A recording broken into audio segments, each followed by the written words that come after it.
Le Afi Tuutuulima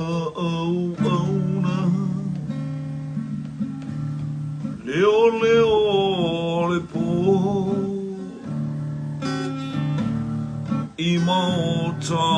Le Afi Sisia Olima Ia fioanga paia Whamanui le ali'i Whaamanui le ali'i Whaamanui le ali'i O tō ana au auna Leo le po Hei mau tau le ali'i Si ia e o lima Ia fio aga pa ia Whamanui le ali'i O tō ana au auna Come bless the Lord Holy servants of the Lord Who stand by night in the house of the Lord. Lift up your hand in a holy place. Come bless the Lord. Come bless the Lord. Whaamanui le ali'i O tō ana au auna Leo le po I mau tau le ali'i Sisia e olima Ia fio aga pa ia Whamanui le ali'i Whamanui le ali'i Whamanui le ali'i le lalangi uma Toa tutuli vai uma mai fo ia te oe le tupu Iova le tamao lo wali o Yesu Keriso Iawi ia lo sua fai whawau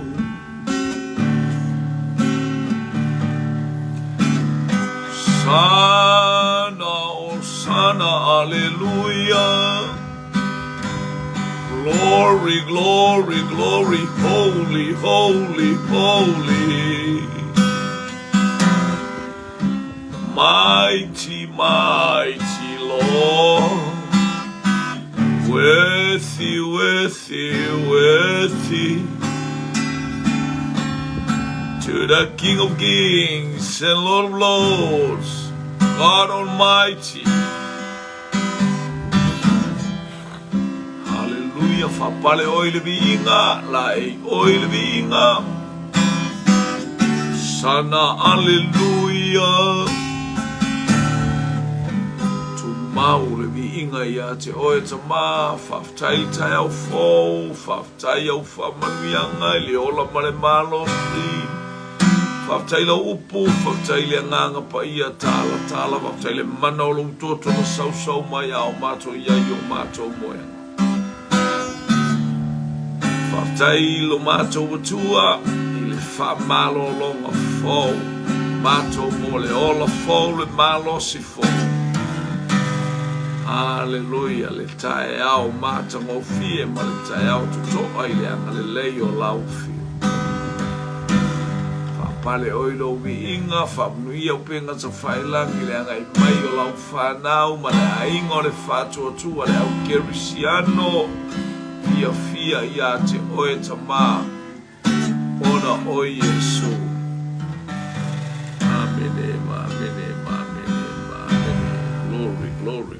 Glory. Praise God. Hallelujah.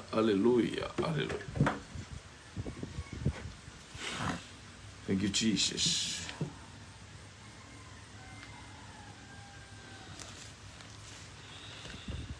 Hallelujah.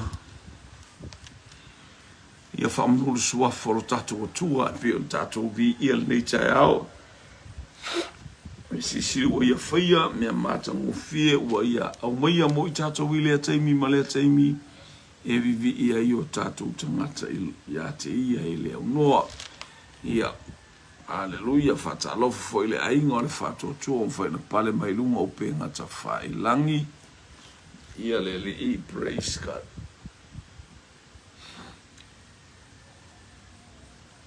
Malu e pa ia le atua, praise God.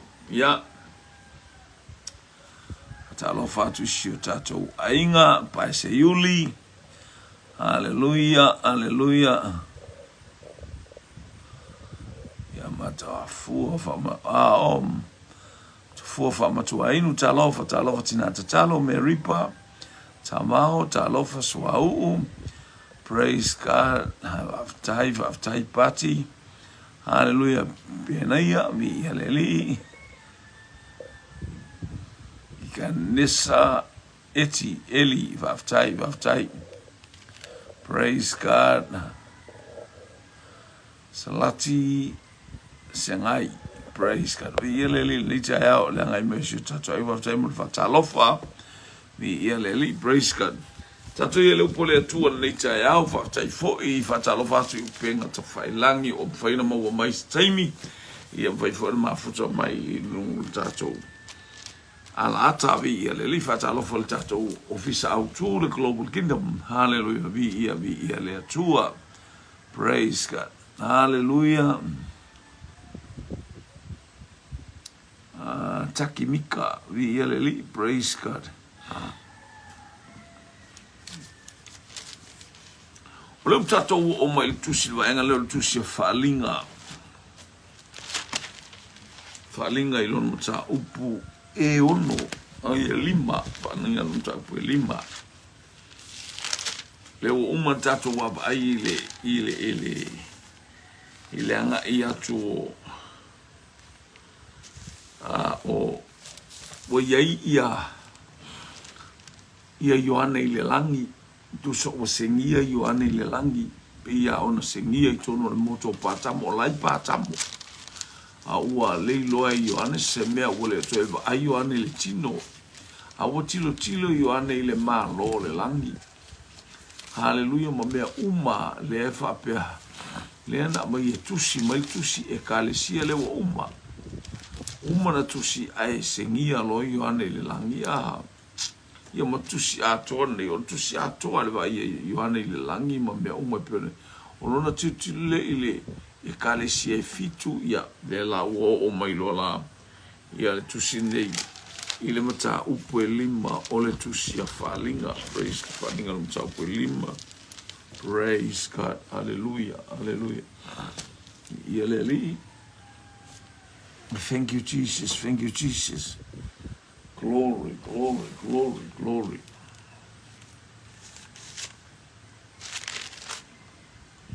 Ia la to e tupula tato tusi le ai.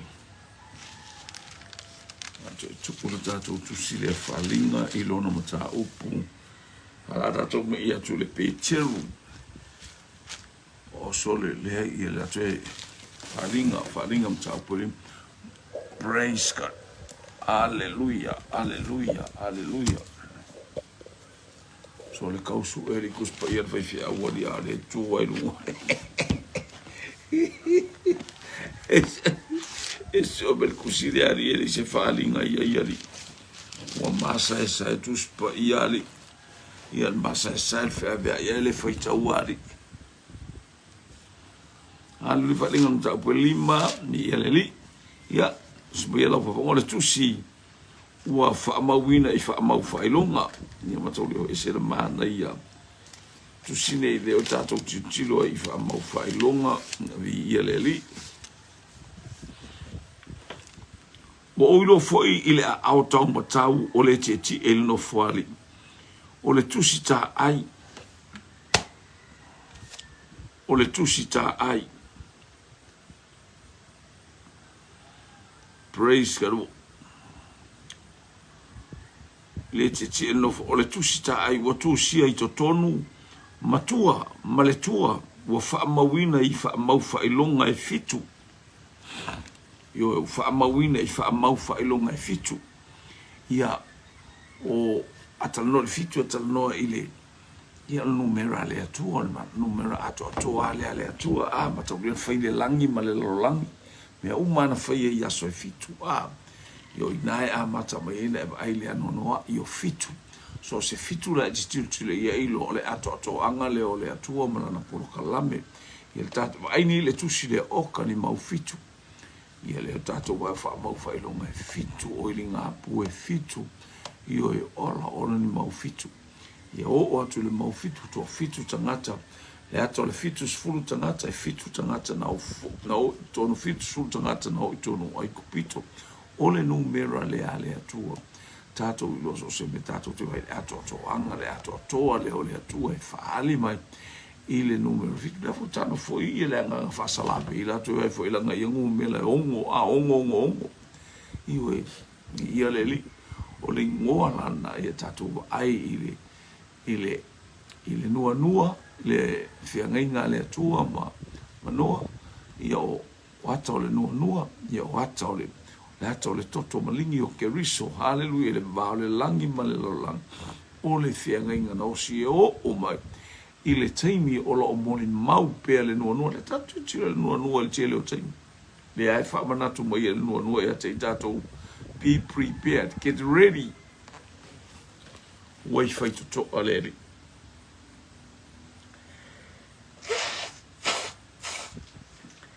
Ta o mai pe ia te tātou le whengainga lea pe tātou mawhauwhau iai pe tātou te leo mawhauwhau iai. Ai whaamasino I tā ua ona o lea whengainga. Molesi sio silao, tā lofa unasa tā lovau. Meripa, ia tā lofa anga lea tu lea tua I sio tātou ainga malo le soifua ma le langi maa. Ia lea tua, ia na uilo fo I le angelu. Ia lea si toi fo ia tulunga na owilo fo I le au tau matau o le ti el no fuali. O ai, ia o lo ti el no fuali I le atua e whaavavau. O le ta mao le whaavau ta mao lo tato wali o Iesu Keriso. Hallelujah. Au tau matau o le o lo ti e le no fuali o le tusi ta ai. Hallelujah, wa tusia I totonu maletua wa whaamawina I whaamau whaailonga e fitu. Lea, tusile whaapeta o totonu matua ala e whaamau whaailonga. Vi ia leli, praise God, ele veses tatala. Vi ia leli. Na uilo fo ile angelu malosi na tala iatu malele o tele. Oi e te tau ona fola e ia o le tusi ta ai. Matatala ona whaamau whailonga. E le ngata ina tatala le tusi ta ai. A o whaamau whailonga o seals. Mea le whaamau whailonga e le tusi mea o tutupu mea o le ali ali mai mea o tutupu me ua uma na tupu mea umana e to tonu o le tusi le ia leli hallelujah praise God wai e te tau ona fofola e ia o le tusi matatala ona mau whailonga aile ai se tasi le langi po o le lalolangi po o lalo o le lalolangi na te mawhaia ona fofola ina le tusi hallelujah ta ai peva ai i ai e ai ma se se mawhai le ai ma se se mawhai e o oi malo te tele e o oi au tau te tele e o le fita fita o ai ko inga au as o a mea malolosa tato ai ta ita i o malo ale sana le sili alu atu ya eleni aluane ya Roma aluane ya Papelonia me time persile ai ma se se kakala hale o ya ngelu o le langi e o tangata pa ia le aisis tava longo pe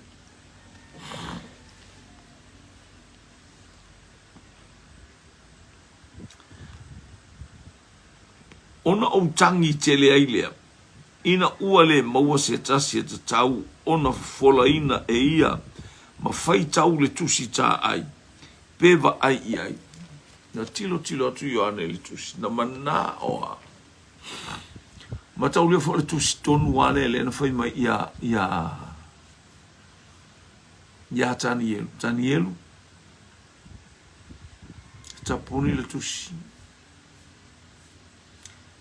le tusi aua e te sosu e se mel tusi tapuni fa amau fa ai longa le tusi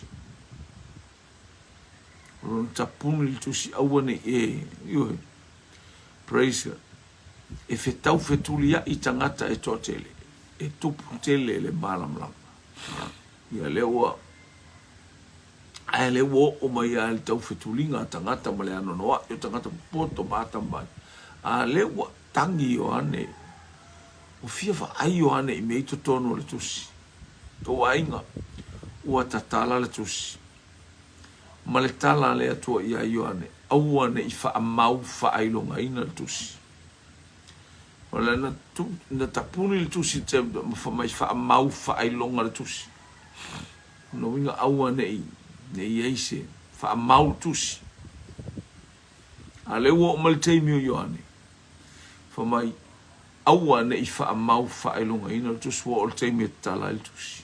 Ai sea wa o le teimi o le. Hallelujah. O le iunga. Tato i teimi, hallelujah, wha lia mai ate i tato. Leanga o tato teimi tonu ia waia i tato ma le tupulanga mai e le ma vae le tupulanga nei. Ia ei lo teimi ma lo teimi e le ma vae. Hallelujah. E te oti o ame o mai o ia te i tato o le tupulanga nei mai a Iesu ke riso e o ma le tupulanga nei o le isi lua afe e tausanga nei. Hallelujah. Ele ma vai. Praise God. Le tupulanga nei. Ia le tato i lolo, tato teimi leo. Fafta i le tuo le tato te leo. Tato i le teimi o le whaalinga le atu. Ala ufa mai Ioane. Aua e te whaamau whaelonga ina. A o tani elu whaamau tusi. Whaamau whaelonga tusi. Aua o mai il teimi o Ioane leo o mai o tato teimi. Ua tatala le tusi. Ua whaamasino ina o il tusi. A o le teimi a o iai e le nuku o le atua sa a mata mai ai. Hallelujah. O le ata. O ata mea umana o ke risu. A o mal teimi wa tatala o lo mafau wa tatala lo loto wa tatala lo tato lo wa tatala beo. Ua e malam. Mai lo le tusi pa ya fa a mata ile a inga o le atua le fa masnonga pe mai e pe cheru. O fea e tu mai e tangata fa le mata. O fea tu mai e fa le mata.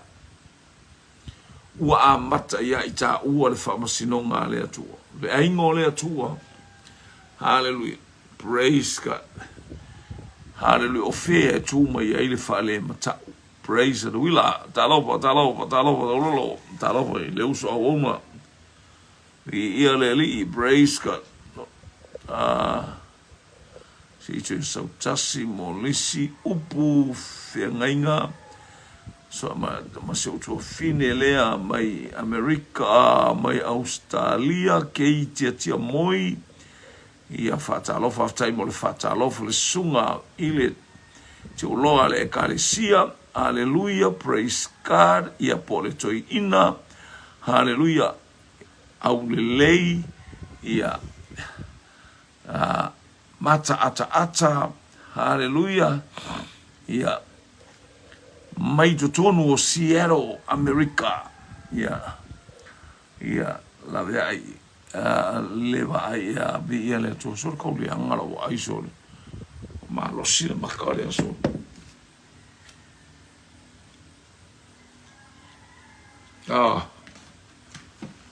Praise God. Ia le to fatalo matu le te ao anga le atu le to Marisa Crichton tene mai Hawaii. Ia vi ia le ia anga le atu le to i so tatu ainga ia mafiti mai unga talofa una le tua vi ia le li lo fatele mo oele au una le tua mai tono le laumua ia vi ia le li fatalo matu le ainga ia family atu le tua. Praise God. O le u il fa ipule fa ona o tangi. Hallelujah. Se uto e forma ia ile i tusi le o tangi tangata le ono le se fa matalale o va ia tu le fita talal tusi ele fita talal tusi. Praise God. Ia ona tangi lo tangata a ia ala e tu o ito ina va ile tangi tangata va ile na no ingor tangata fia va ai me oile langi meripa ta va talofa. Se utu e ato le tusi le vaenga leo le tusi le atani elu. Hallelujah. Tani elu no mtau ke suma le lua o non fai upu e wha. Ia.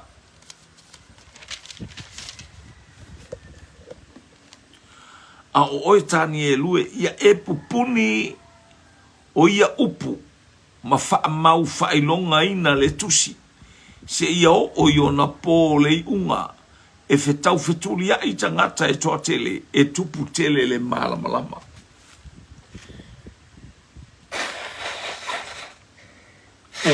Yo tato yo o i teimi ia le teimi tonu lea, o lea ku fata unuina, o levan fata unuina lea fionga lea tua. Tapuni le tusi, e fetau fetulia i tangata e toa tele. Hallelujah. Fa mau fa ilonga le tusi. Upuia na fai atani e. Ne utato wa aile ano noa i o tangata whengasoloa i leitu ma leitu. O le umai o tangata mai lea tafa au mai mea leanga i Samoa nei ua tupu ai o lango Samoa o ato ma Samoa fai loa koe fia. Fo i o lo lako fo i a mai a o whape na tato wa i lea tafa feo a i tangata. Hallelujah si pai ma tangata wha tupu wha lave. O taua e fetau fetu e tupu tele le malama. Tato wa ai a le whaonga inga o ngeme o pauka o ngeme o whala au whasaina. Ia leli. Ai mai fia. Hallelujah. Mai ona taimi pe ona vatu. E fetau feturia i tangata. Leu tato i el taimi leu fetana jus pa ia. Whaama honi le atua. Ni ia le na pa wala men tau ia e fetau feturia i tangata e toa tele tupu tele le malama saulola le ile tu sia falinga se o faita watu le fai upu le pino u fai atu watapuni le tu si ia tani ayo o mai le tu sia falinga i lona mata upu e lua suma lua lon fai upu se fulu wa fai mai foi o ia te au aua e te wha mau wha ilonga ina so kuru watu ilunga whai pueiva o so whai pueiva a ua whai mai o ia te au ia oe aua lama aua o lo uso le tau wifo ia ane kai mile ile angeru au fumai le angeru aua o lo uso au ona malole au perfeta o uso o lola tau foi o e tausi i upu o le nei tusi. Ia e ifo i le atua. Ua fai pura le sfuro le mata porosu manlua. Wa fai mai foi o ia te au. Aua e te wha mau whailonga ina upu o le valo anga o le neitusi. Awa walata lata o naso. O le a mio le tonu ia mio le tonu pea o ia. O le elelea ia elelea pea o ia. O le a mio tonu ia mio tonu pea o ia. Hallelujah. O le pa ia pa ia pea o ia. Hallelujah. Malitemi fa pa ia ilo wolanga. Wata tala le tusi. Ele oto e stela ale fa mai. O ia ka wa mio le tonu fai pea la wa mio le tonu se ia e lore tonu ungo le mio le tonu o le afi e fa babau. O se oli ma le afi e fa babau. O tangata o le mama pe ai sele. Yo o mai le tai fai se ngaluenga ia te oe. Fai sa ngaluenga ia te. Yo make a move in our life. A o tato ia soifuanga ne while you are alive. A o tato wola mo tato tutoe. Hallelujah o le wa. O le taimi watatala tusi. Ni ia le esia leanga wa fio mai ke riso fa tau no o mea. Wa fio mai ke riso wa faile tongiola. Wa fio mai ke riso wa faile lenga oe. Le uso le tua fine ma fai au lengo fa ma le lalo langi atoa ile toto le tama imamo. Fa longo fo nta o puelo sum e luas pulo tusia. Anga luenga lon fai puelo sum le va. Tausi ia outou, ia te outou. Ma le lafu ma moe a le atua, wa tō fia ai outou e le nganga pa ia e whaima taitai. Whaima taitai le lafu ma moe. Le lafu ma moe a le atua na taina e ia mona I lona lava toto. Ele I fasina sina ina oe I se ipu vai. Le fasina sina ina oe fa pete tui fa fole timu e mamai. Timu e sau mai le lang. Pose ki ona. O le toto le tamai ma moe o Yesu Keriso. Le ngata intafa itau o le upo le ola. O le upo e iai le mana. O le upo e iai le whaau unga. O le upo e iai le mea lofa. Alu mea lofa le nganga pai. Hallelujah. Te tā pena ma e sauni. Wa tō mai lo tā matu palpalale lo ntoto pa iha. Hallelujah. Ea, fai mo oe, fai moa. Fa mama oe, fa mama. Ta ua mi o tonu oe ta ua. Fai mai ua ta tala al tu so. Mai ua o teimi. Aua ne I e fa mau fa ilo. It means ta tala, open. Fai lau whainga ia te oe. Fai lau whainga ia te au. Ta oifo ma le loto maulalo e ala ia ke riso I o su tasa ili. Hallelujah ilo tātua. E ala ia ke riso I Yesu ina ia maua matu mau ia te ita ua le whamanu ia ngā lea. Tuho ia leli. Hallelujah. Tuke koko ke le la bafo ia uio ke usul kai au. Tau te le la bava uma eha.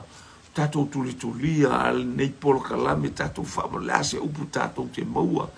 La se upu tatou te whaalongo. I te whaalongo so fo ia ia. Tatou whaalongo pea. Whaalongo pea. Po le ase tala mai le nganga pa ia I leitu aso ma leitu aso ma leitu aso. Ia whaamanuia I le atua ia te oi. Aua ne e give up. Aua e te fiung o fie. Hallelujah. Ngai si sila mai fonga le atua ia te itato. O le atu. Fua ina mai. Sa ili atu e te maua. Tu I atu e tō ina mai. I ia leli. O lo to e teimi le mo lo wola le o te ola ai. O le ale umi o lo wola le o te ola ai. Praise God. E fai anei polo kalame. Aisia. Vi ia le atua. Po kalame wa o maua ma o teimi wa o maua wola wa o maua ma o lo uso ta aleanga I fua mangalo ta aleanga I le manuia o lo tatu I ana fa manuia o maua lo wola lo uso I fua ia pi ia le tau u lima Hallelujah, sila fia ele atua. Le neita au maru ruta au nei New Zealand. Lai mawhawhana o i Amerika. Au New Zealand ma Australia. E whaiasina maru ruta te mini i eleri. Praise God, praise God. Hallelujah. Thank you, Jesus. Anthony Tanwasa Talofa. Glory, glory. Ta'avao. Mary Patavao. Really. Yeah. Yeah, to praise God sole. Ole maua mai lo mata sole.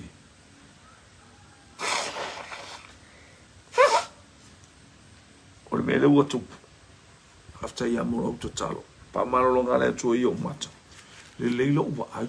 Mo lo atu wa uma me uma mama wo lo le kale sia. Ah me le people wo nge fura wa ai. Ole fitawi mata yo. Ole uma le wo pe ole mata le i. Ya le wo atu fia tama mai le mata le ya cha ya le ta pena ile atua. Una ngale le tai wo mo sa no e titulo tus pa ia. Tus pa ia. Ya le ona o tangi tele ai le wakangi yonge ina uale maua se tasi e tau ai ona folaina e ia ma fai tau le tusi ta ai peva ai e matau lia e se na leva na nau tangata a wa fea hallelujah ale watu ya naiva e le tusi le tati e lu mo no fo ale ila e ule a ole le ole mai na muao na so ole tu a Wai atu ya o sole ka fia maka po wa me ko bole ale kusiaka le ora to inga tu silia ia ta fa longo pe a se le mana yo le tanga ta o ta te le mana o le upo le atu o ta te siasa ta fa ita o pe wa fa ka pe wa pasi aua ne e fa ia le upo pasi ya te lo so se taimi te fa ita o e fo wa le upo le to es fo fi auro ma la uma mai eles vai ficar la uma mai eles vai ficar o cara cusiare tu se afari ale fu ta tu falongo pe la pe e fau a te lo leva tu ele tu ia tu se me ai maf te lo ele ta pena ele tu ni left over matato hallo te lo me ia na fatu e sulla o tu tonole eling left over e mo o me to toi fa eta o tato left over me nga ile sia so a me ia e fou la me me no fali o le tu me nga la o au so mo wai ato so lua mo wai ato tuutumu io e tuutumu pe o fa tu su la so le wa ai ya ba le a to tele le o tato ai ya le o pole tu o valea hallelujah nanga le fumel fata o to wete ai tele le meli te wepua o le mana ongala ia e ai fua ai malama o le stagata e mawalo sina mete beto la to ia le fumel tu spaia le fumel a o le ola ia me na ta o pua o wete ai tele le meli te wepua pena fa longo i se la unga se fai au a leo wa tau mo fai e agui fai fe au le fe au na ia tapena ina mai le nganga o le tu o tapena tato we le tu le nganga o le li tato tu mori le sa mari le taimi mari le taimi ina ia maro losi mai a fa tau manuia tato uma e a aile upu le tu o le a reto male waina ia le tato pokala me le la tu ma me alo sa Hanel areto male wina. Lea, e tate ele ni te Tuutuulima Le Afi. O lea nganga pa ia. O le afi. Praise God. Malo ia ta itare pese soko alo ua fine. O le filo na o le. Male tau ia na a. O le afi lo na fofonga. O le pelu o le tau ilo na ao kuso le afi le sawa praise God ia le mana special po ke le wa lo ta to o tele mal o se lo pe a usu jo tele ai au so lo po ngalo ia te faccio pe se ma le pe fa pena o le afi ona fofonga ma le tau ilo nei o sol mana ia solana i lo nei se man fe tau le mal tato por gala ai fa tele tu le o ke mala mama le ia tu ile i foi u por ile mal mama le la tu spe pa fa tau Hallelujah. Paulo le mea whae le kaule i loa koe komole. O se longa e sau ia o kamale o se longa e o staimi te e sau lau toi ina le sau mai Amerika. Sau le mara maa le tap whapea. Ta oi sau le mara maa o le aipe. Peo sao ea ka ika oro ka rei loa inga kake aisi. Ai kake rei loa inga whao ngā me. Lau telefoni le whea tu le tātou polo kalami. Telefoni na usau maa ule lua afe. Lua tolu.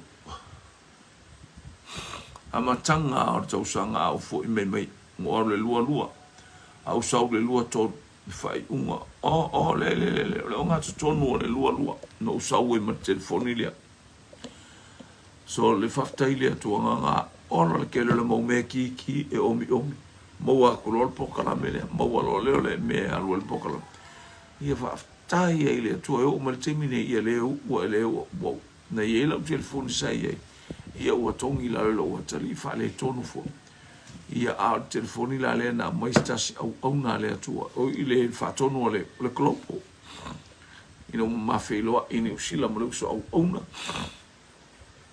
ia ono mata no lo le ia le brace card le ile au nanga a le au tai au li afiafi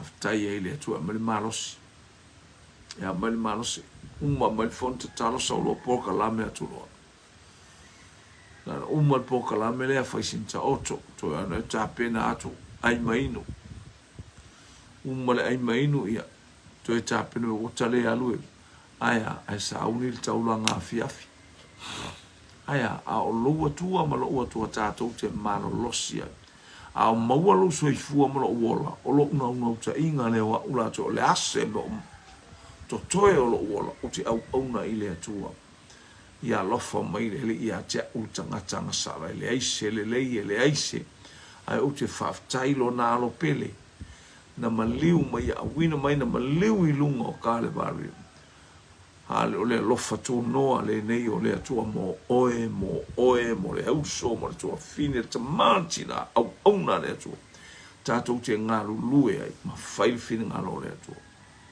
ulea ute tau ma fai ina ia au na pea haleluia ile nei malosi o te mau bi ia le atu praise God so ni mai le atu e mau ai stato ta fa malosi bi ia le fa tai lava mo lauta talo mo lo aima fa tai au talo sanga i te mana tua ia lea polo kalame ma lea polo kalame au tato ia praise God so o marili mo ia rile excuse me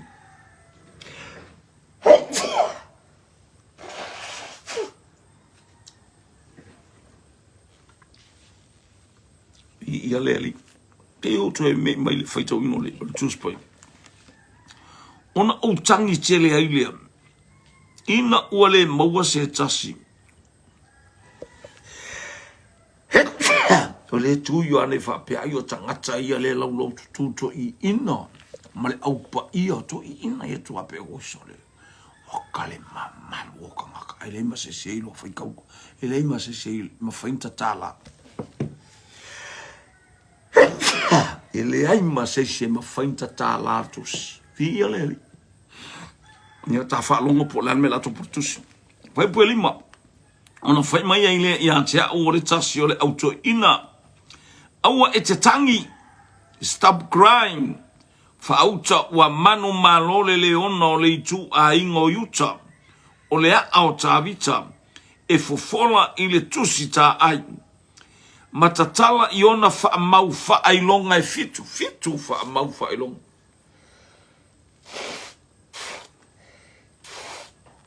o le tu lo Ole to mai, hallelujah. Ole ato ole atu ole tono tu sile. Ole fatauno wina, the fulfillment of what is all in the Bible. Me uma oile tu spaya le. Ne yo me watu tatu tupu me ole atu tupu yo me foi. Hallelujah. Ua atu tupu. Ole atu tupu. Mi ialeli fotu wa imaya. Hallelujah. Ialeli. Aua te pisa. Uso aua te pisa toi falongo le tala le angel. Ona fai mai ile ia te au o le tasi o le auto ina i ko inga le ku. Hallelujah. Wa fia kilo amu ia Ioane fia tilo. Fia tilo ia i me langa o mena whaatonu mai ia te ia Yesu Kerisu. Na ifo ele atua ia Yesu. Leo o ta watu e Yesu ia Ioane. Mea uma ni men tau mua lai. Mo ia le faitau ile nei tusi. Hallelujah. Whaalongo matausi iai. Whaalongo matausi i mea. Muna ilum tau bue mo whai upu e toru ia. Lea se tue hapongo sa utue faitau tuan whai upu na ilum tau bue toru lewa pia mai. Amu ia le faitau a toa ma le whaalongo i upo le nei valo anga. Matausi i mea uma ua tusi ai. A ua lata ona po. Malata al tai bilo ainga.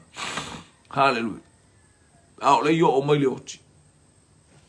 Lai fai mai el tala al pese ale. Ale alofa tu noi tonu o New Zealand. Le pese mai le i Tuutuulima Amerika Samoa le fo ua pese mai lisi au vai ngai lisi fati. Aya fo mai au le yo o mai le oti. Ia matahala ma e tilo. I mea uma e tāpena. Leu tue tusi lea. O tue au mai a Ioane e tāpena ai le e kalesia filifilia. O le manu malo. Ola, o tue watu i ate ia le pale le ola. O le manu malo e ai le areto le ola. O le manu malo e whaimpou tu. O le manu malo oka ofu sina le manu malo. O le mana onga ia manu malo ma. O te manu malo pea ona o Yesu. Te i tue whaafonga mara whai bue lima. Ona whai mai eile ia te o le tasi o le auto inu. Aua e te tangi. So ia le aua le whaamasangia le e kare sia le whitangisi. O ke kangi ke sa o a sa e kangi. Hawai whare lei. Fauta wa manu malole leona ole itu a ingo yuta. Hallelujah. Ole a. Ole a o ta vita e fofola ile tusita. Ole kakamai le kua ingo yuta. Ole tangata mai le itu a ingo yuta. Ole tau mawon mena fai e yuta.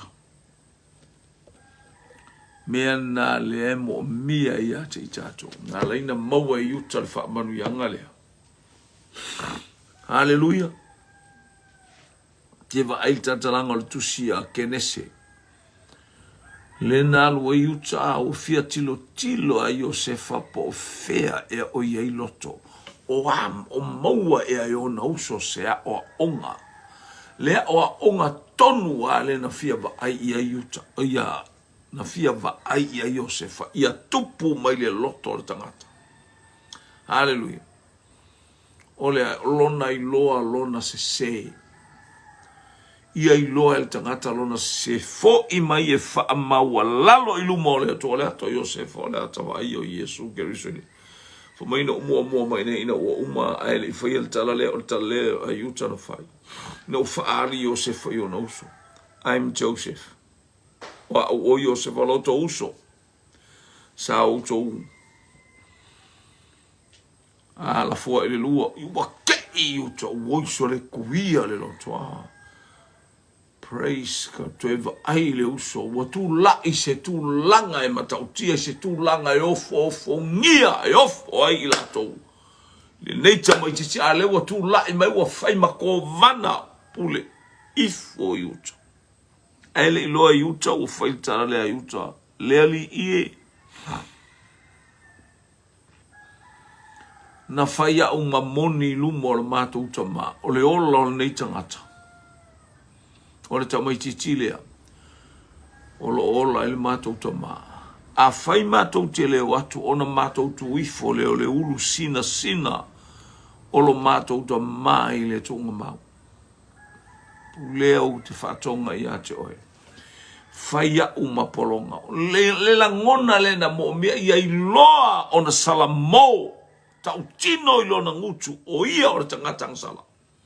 Confess by your mouth because you believe in your heart. O oe o tangata sala. Le wing o sala mo. Fua mua mua i o sala mo. Mua mua la ngona. La ngona i uta. Desi se o le mea na o la tofai. Hallelujah.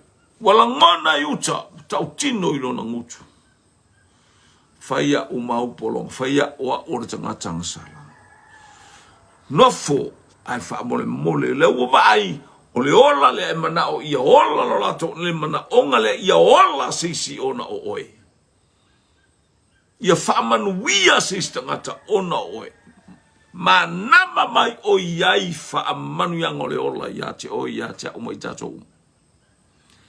Ina ia vi ia le suafa Shelley Leipe Talofa Anthony Tanwas Talofa ia ola le tangata le la ngona le na fia falongo ia ito po wa o ia ini mafo foma po wa o ia ini suenga po wa o ia se la ngona ona ia na usu a lea wa ba ai ina wa ta off I penia mina va tangata le na vela wipu o ia na nofo lea lai kiki kere ko kamare aya o le tonga fiti o mea sa unia ele atua ile ola haleluya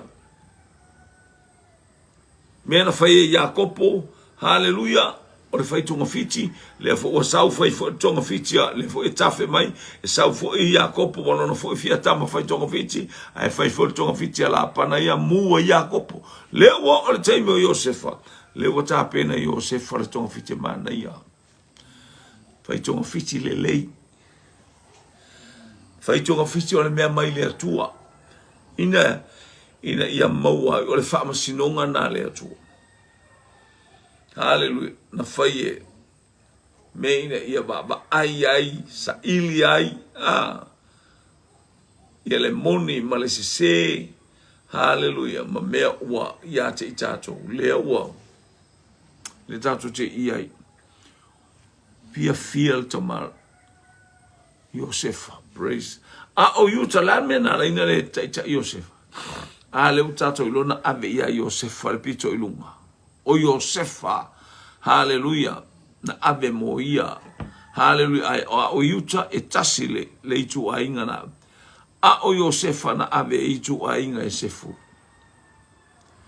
vi ia le fa longo Josefa oka sefa amari wole fai Josefa tu wole fai Josefa na pula tu ona uso wole fai Josefa tautala wole fai Josefa na faat o sa vali ese watangi watu fai haleluya tu fai mai wole ma fai wa alanga Josefa o ese o Josefa loto uso ai se almele na fia va ai se lo fina ngano na le tu fia sila le tu I se me fa na wa tu tono o le fa na fo wina o tato tangata tato ta tino I tato o tangata ngasala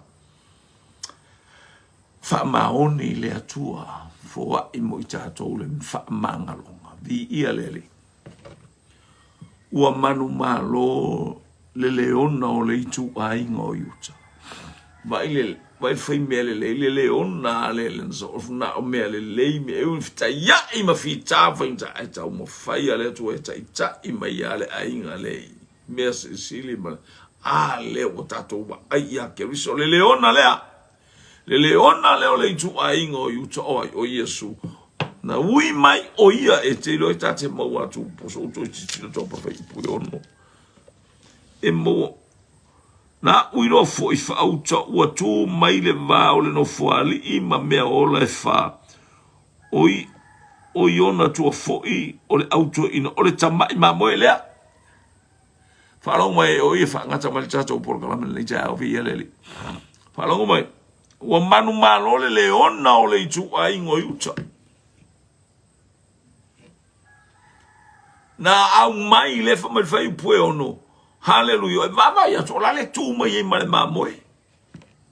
La le tu mai le mamoe. Oi, o Yesu ke le mamoe na fasia. Moa mo la le tu mai ya le tamai mamoe. Praise God. Na uilo fo I fauta ua tu mai le va o le no foali, le va o le no foali I ma mea ola e fa. Nuia la taftafa o lona tama.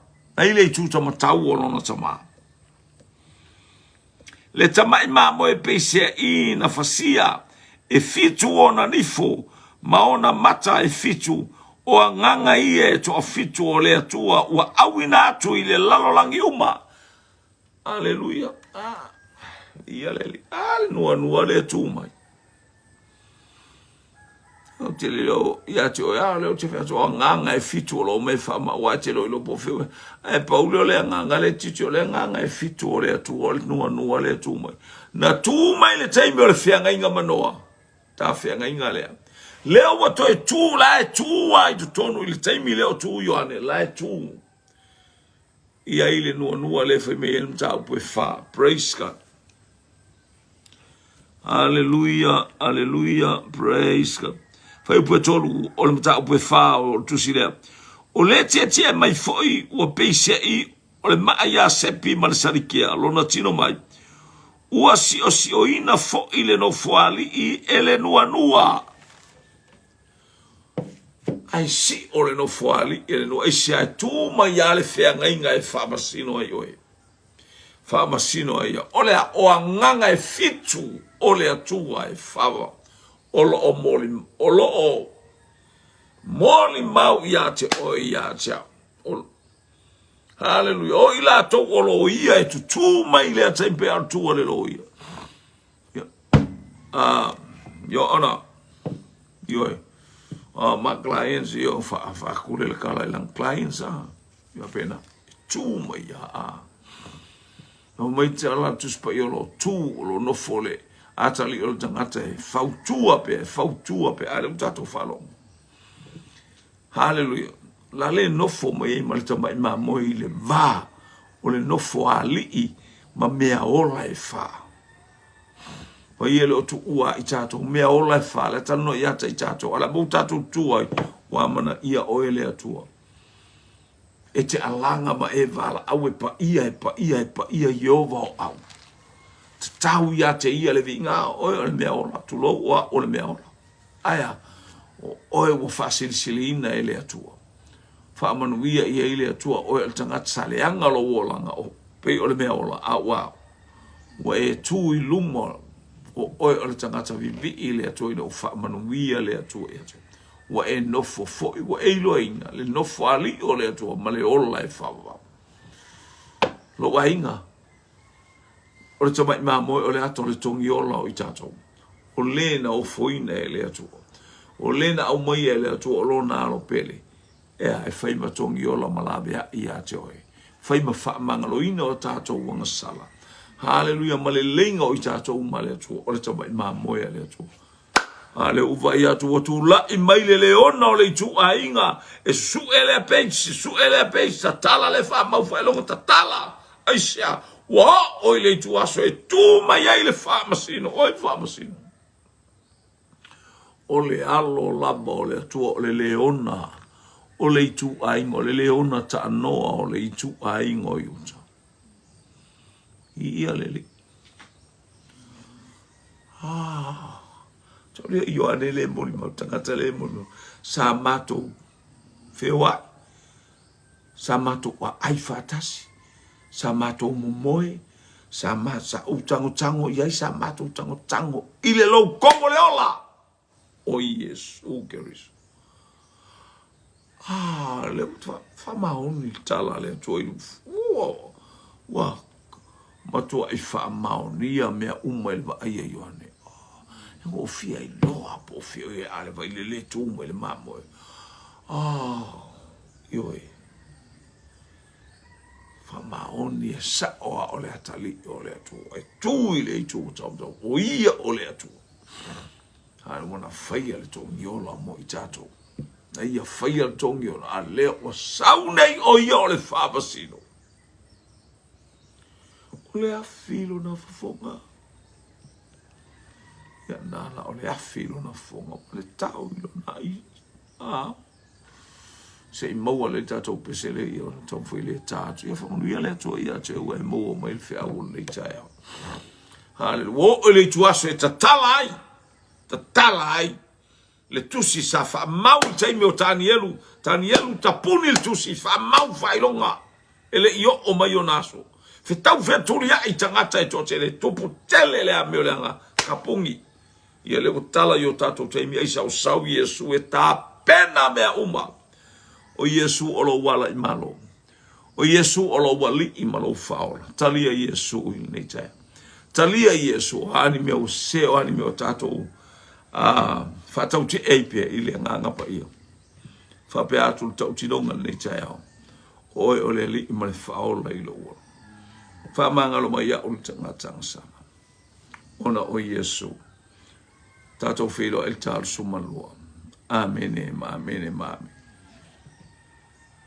Praise God.